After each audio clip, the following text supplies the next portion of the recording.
kept you asleep for 23 days. And while I was asleep, they were shocking the heck out of me with electric shocks. The CIA was interested in Dr. Cameron's work on psychic driving because it could give them an idea of where the personality could break or be stressed. Those of us who were involved with trying to find out something about brainwashing, yes, this is the reason that we were interested in Dr. Cameron's work. They supported an extensive study of witch doctors in Nigeria. How, investigators wondered, did native healers cure mental illness? What mysterious drugs and potions did they use? Device used to bind up excited patients. A sleeping potion is then administered. 20 years ago, the Human Ecology Fund paid for this movie. This soothes the patient's head. But it was only recently that the man who made the film found out that he had been working with the CIA's money. The author of the Nigerian study is still at McGill University. News of his connection to the CIA came as quite a surprise to Dr. Raymond Prince. I couldn't imagine why the CIA would be interested in my work in looking at indigenous healers in West Africa. That seemed really strange. That was my first reaction, you know.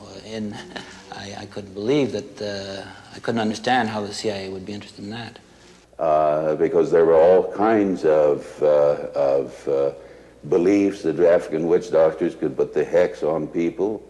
But anybody who makes a systematic study of what are the psychological factors that can produce anything from having a person run amok in Indonesia or die of the sickness from a witch doctor in Africa would certainly add to all of the knowledge that we were being able to accumulate about behavioral science technique. The Human Ecology Fund also helped set up the Transcultural Psychiatric Research Review.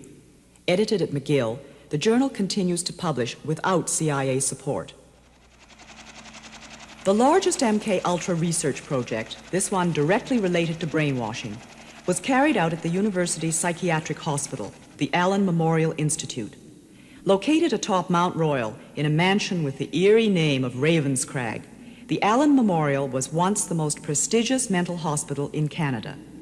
The unorthodox treatments of its director caught the attention of the CIA in the mid-50s. Dr. Ewen Cameron, the first director of the Allen Memorial, ran the institute with an iron hand for 20 years. But Dr. Cameron remained an American citizen and left the Allen abruptly in 1964. He returned to the United States, where he died in 1967. An energetic, enigmatic man, Cameron was an internationally honored and respected psychiatrist, but he was not universally liked. Much of Cameron's research went on in the stables next to the main hospital building. Here he had his subjects photographed before and after treatment. Dr. Cameron may not have known that the $60,000 research grant he received from the Human Ecology Fund really came from the CIA. Rudolf Hess. Nonetheless, it now seems ironic to some that Cameron was called to the Nuremberg trials to examine Rudolf Hess. For it was at Nuremberg, after Nazi doctors who experimented on prisoners of war were condemned, that a code of scientific ethics was adopted. Research must be completely safe, and research subjects must give full, voluntary consent. Documents recently released by the CIA reveal what research Cameron proposed. To make patients receptive to repetitive messages, Cameron suggested using chemical agents to break down ongoing patterns of behavior. In 1956, Bob Logie was 18 years old when his severe leg pains were diagnosed as psychosomatic, and he was sent to the Allen Memorial Institute. Today, Bob Logie lives and works in Vancouver, but he's still angry. I feel like I've been completely used. I feel like my mind has been completely invaded. I suppose if guinea pigs have feelings, they'd feel like I do. I remember them telling me that I was getting smaller and smaller, and I really felt myself getting smaller. And they were bringing me back in time, way back, you know.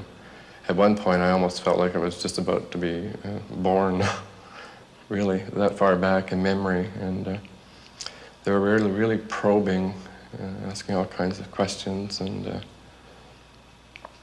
I felt I didn't have any control, or I had to answer. I didn't feel I had any control. I was completely, like they had complete control over me. The interest in this sort of chemical, this kind of magic, this shortcut weapon, prompted the CIA's interest in hallucinogens? Very definitely, because the first pressure was being based on the idea that there was some kind of truth serum or something on that. So the people who knew that end of the business, they were definitely beginning to look in terms of chemotherapy. And of course, to people in this day and age, it's very hard to believe that the period before 1960 was a period which was certainly not a chemical culture in this country. With some patients, Dr. Cameron tried a drastic treatment called depatterning. Massive doses of electroshock, 20 times more intense than the standard shock treatments used today, were administered to patients who were kept sleeping for days. Dr. Cameron thought he could wipe out patients' sick behavior and leave the healthy personality intact.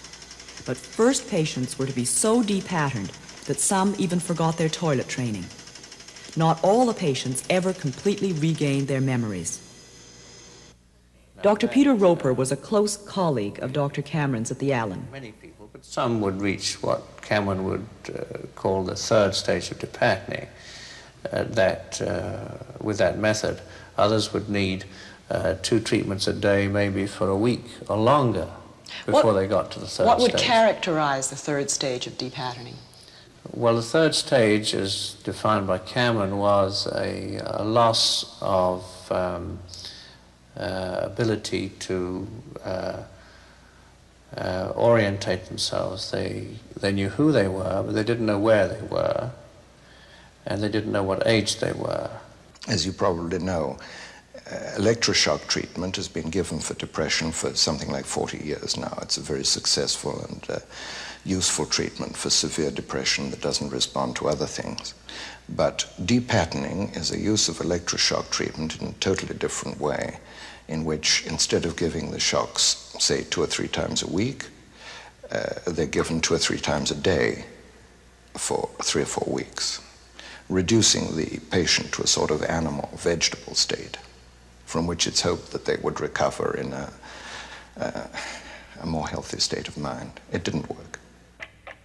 To put patients to sleep for up to a month at a time, Dr. Cameron used a combination of depatterning. Individual taped messages were repeated to sleeping patients 15 hours a day in an effort to brainwash them back to health.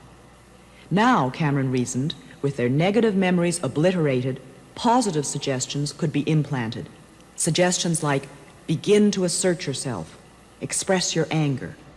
Dr. Cameron called his technique psychic driving.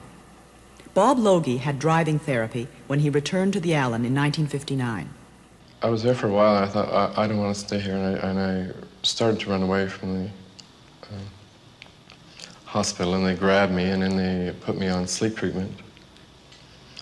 And they kept you asleep for 23 days. And while I was asleep, they were shocking the heck out of me with electric shocks and playing tapes just over and over. I don't know what was on the tapes yet, but we're going to find out what was on the tapes through hypnosis. The CIA was interested in Dr. Cameron's work on psychic driving because it could give them an idea of where the personality could break or be stressed. Those of us who were involved with trying to find out something about brainwashing, yes, this is the reason that we were interested in Dr. Cameron's work. Patients came to the Allen Memorial Institute from all across Canada. Dr. Ewen Cameron, it was said, would give them the best psychiatric care money could buy. But some of the patients had no idea that a lot of their treatment, the massive doses of electric shock, the sleep therapy, was highly experimental. Dr. Emanuel thinks Cameron's use of extensive electroshock, depatterning, was somewhat unethical. The quantity, the frequency, the intensity, and the sort of animal state to which it reduced the patients. What you're really saying is that the doctor knows that by doing it that much to somebody, there's going to be an effect? Is that... Indeed. and with little promise of cure. Hope, but as it turned out, it wasn't, and it didn't become an accepted psychiatric treatment.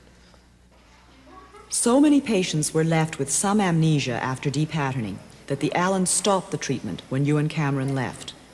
Under the new director, Cameron's disciples would come to regret their enthusiastic use of depatterning. Dr. Peter Roper left the Allen Memorial in 1967. I certainly know that an intelligent, ethical scientist today would not do an awful lot of things that an ethical scientist would do in those days. There was no informed consent. I would guess that, as I've just said, informed consent, as we now know it, was not a part of research at that time. It leaves me completely stunned. I don't know if I'll ever recover from it.